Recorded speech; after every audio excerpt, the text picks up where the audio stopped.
Gas, पेट का फूलना, bloating, ये ऐसी दिक्कतें हैं जो होती तो हम सबके साथ है, लेकिन इन पर खुलकर बात करने में ना थोड़ी झिझक होती है। ये बहुत ही कॉमन है, पर फिर भी मन में एक सवाल तो घूमता ही रहता है ना, कि क्या ये बार बार गैस पास होना किसी बड़ी बीमारी का संकेत तो नहीं? मतलब क्या इसे लेकर वाकई में परेशान होना चाहिए? तो आज ना हम साइंस और फैक्ट्स की मदद से इन्हीं सवालों की तह तक जाएंगे। चलिए इस पूरे मामले को ठीक से समझते हैं। अच्छा, सबसे पहले एक ऐसी बात जो सुनकर शायद थोड़ी हैरानी हो। मेडिकल साइंस कहता है कि एक हेल्दी इंसान के लिए दिन में 25 बार तक गैस पास करना बिल्कुल नॉर्मल है।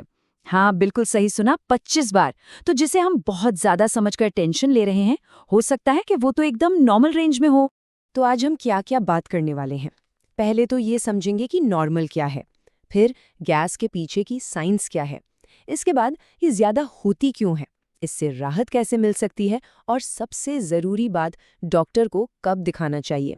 ठीक है, तो शुरू करते हैं पहले हिस्से से।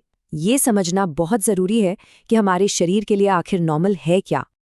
अक्सर हम दो शब्दों को एक ही समझ लेते हैं, ब्लोटिंग और डिस्टेंशन, लेकिन इनमें एक बड़ा फर्क है। देखिए, ब्लोटिंग एक एहसास है, मतलब पेट में भारीपन, खिंचाव या ऐसा लगना कि गैस फंसी हुई है। वहीं दूसरी तरफ डिस्टेंशन का मतलब है पेट का साइज सच में बढ़ जाना, जिसे आप नाप भी सकते हैं। तो कई बार ऐसा होता है कि हमें ब्लोटिंग तो खूब महसूस होती है, पर पेट का घेरा 1 इंच भी नहीं बढ़ता। मेडिकल भाषा में इसे फ्लैटुलस कहते हैं।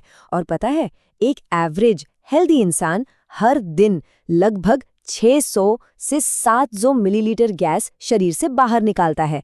मतलब ये तो हमारे पाचन तंत्र के ठीक से काम करने का एक सिग्नल है। तो अब चलते हैं दूसरे हिस्से पर और समझते हैं कि आखिर ये गैस हमारे शरीर में बनती कैसे है। देखिए, गैस बनने के ना दो मेन सोर्स होते हैं।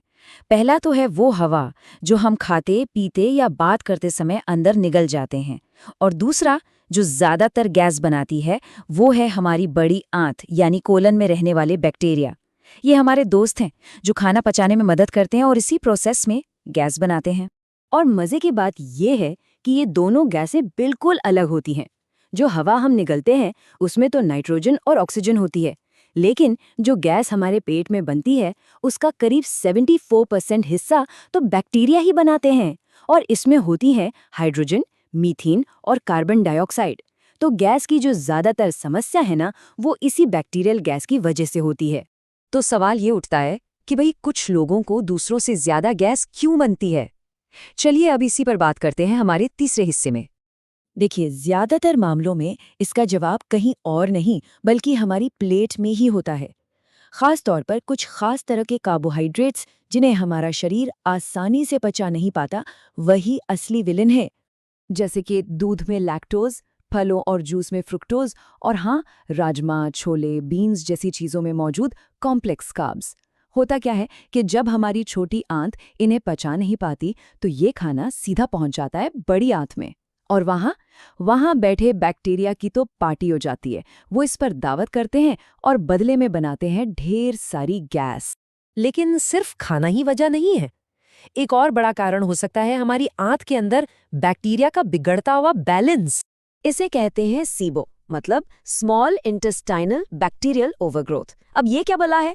आसान भाषा में समझिए, बैक्टीरिया को रहना चाहिए बड़ी आंत में, लेकिन जब वो अपनी जगह छोड़ के छोटी आंत में जरूरत से ज्यादा बढ़ने लगते हैं तो गड़बड़ हो जाती है। वो खाने को पचाने से पहले ही फर्मेंट करना शुरू कर देते हैं, और नतीजा बहुत ज्यादा गैस और ब्लोटिंग।